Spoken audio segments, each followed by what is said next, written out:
Hello guys, welcome to the social science class.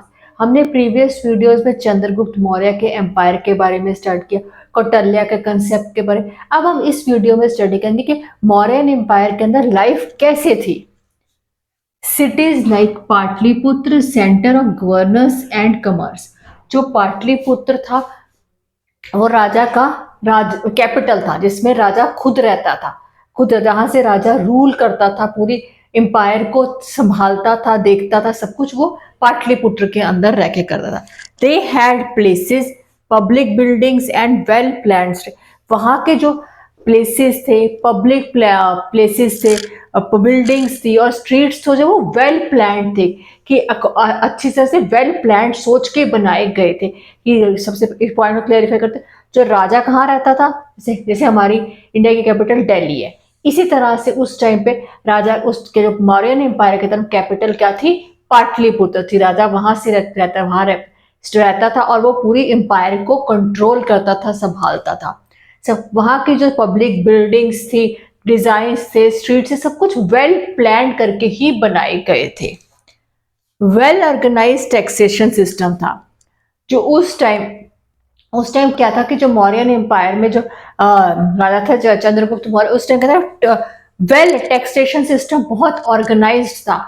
हर क्योंकि according to Kautilya के policies पे base है, तो वेल ऑर्गेनाइज था कि प्रॉपर टैक्स लिया जाता था, proper time to time tax.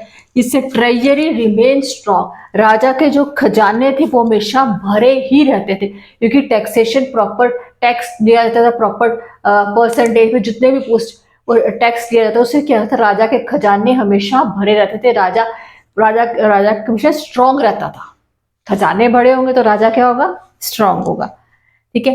Administration administration उस टाइम के एम्पायर के मर्चेंट्स, आर्टिशंस प्ले अ की रोल इन द सिटी। जो एडमिनिस्ट्रेशन थे वो प्रॉपर वर्क करते थे। Merchant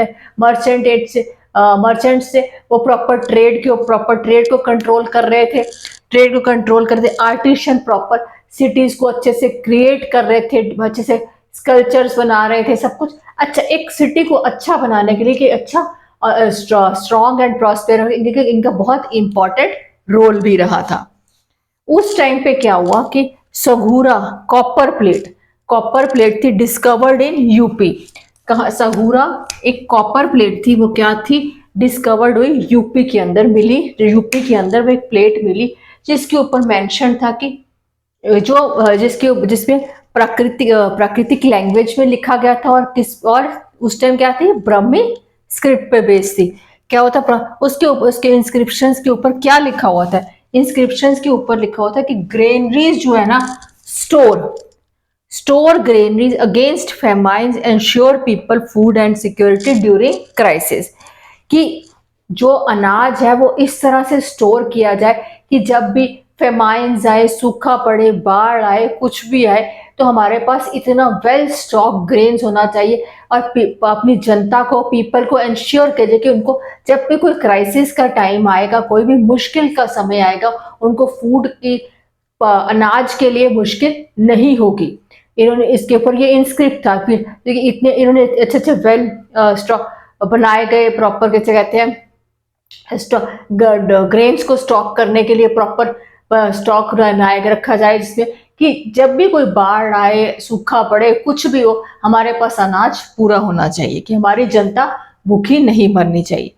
population engaged in agriculture. उस टाइम की पॉपुलेशन जो हमारा मेन इनकम सोर्स उस टाइम मौर्यन एम्पायर में क्या था, एग्रीकल्चर से था। तो इन्होंने क्या किया कि इन्होंने ये डिसाइड किया कि two crop sown in a year, summer and, दो तरह की अनाज को बोया, मतलब अनाज को सो किया जाएगा, बोया जाएगा in a year, summer and winter, क्योंकि रेंज जो है वो समर में भी आती है, विंटर्स में आती है। तो इन्होंने ये डिसाइड किया कि दो तरह के क्रॉप्स को ग्रो किया जाएगा, सो किया जाएगा इन ए ईयर, साल के अंदर दो तरह के क्रॉप्स।